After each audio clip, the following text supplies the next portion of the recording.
Now I will elaborate all these 5 precepts one by one. The first precept: abstain from killing any living beings. In this context, living beings includes not only human beings, but all living beings, both big and small, including animals, insects, etc., that share our environment with us.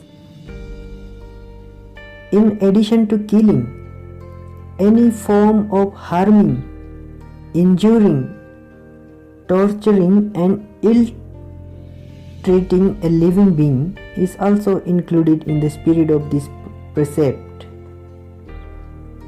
Destruction of a life while carrying out one's professional activities as well as in sporting activities for enjoyments or competitions like hunting, fishing, etc. may also be included within this precept.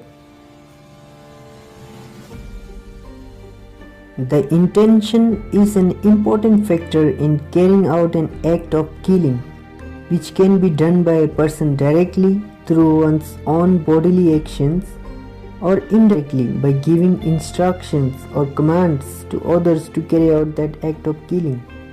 The 3 roots of unwholesome actions of greed, hatred and delusion may give rise to the action of killing either separately or in combination with each other.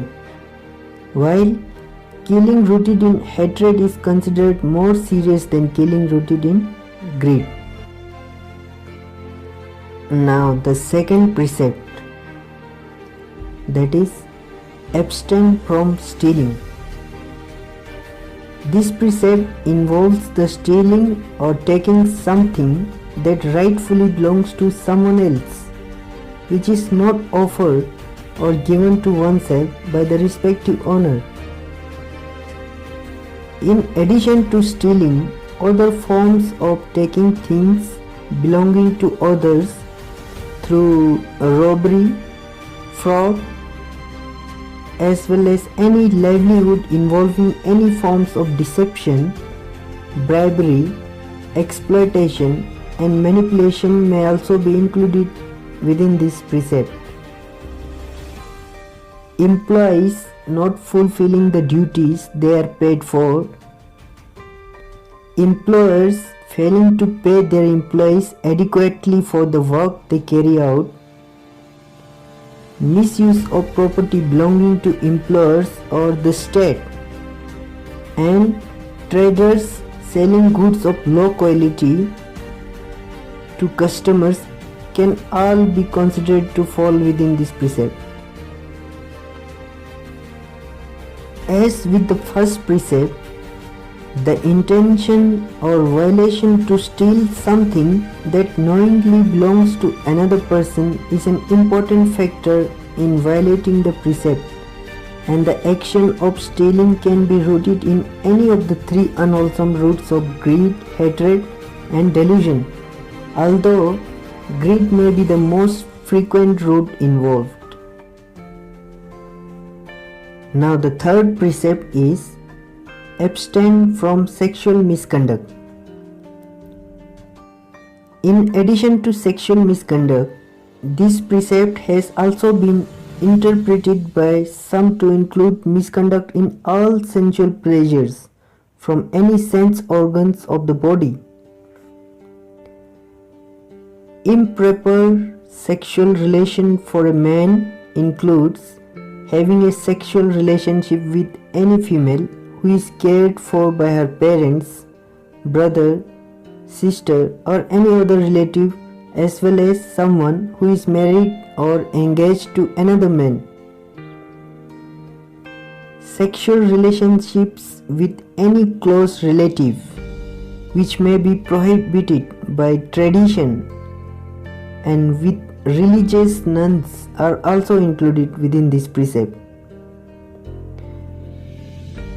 Now, improper sexual relations for a woman include a sexual relationship with a man with whom it is forbidden to engage in sexual activities, either by tradition or based on religious grounds. As far as a married woman is concerned, a sexual relationship with any man other than her husband falls within this precept. Sexual relationships that involves force, violence, blackmail, trickery, threats and bribery are also included within the spirit of this precept. In most instances involving violation of this precept, the root cause may be greed, although in some instances greed can be associated with the other two unwholesome roots of hatred and delusion. Now the fourth precept, abstain from telling lies. This precept includes false speech with the deliberate intention of deceiving another person. We do not enjoy being lied to and appreciate honesty from others in our community, and similarly, otherwise will also not enjoy being lied to and will appreciate honestly from us. False speech can also be through non-verbal means like gestures and written communications. The root cause of violating this precept through false speech can be any of the three unwholesome roots of greed, hatred and delusion, either separately or in combination with other factors.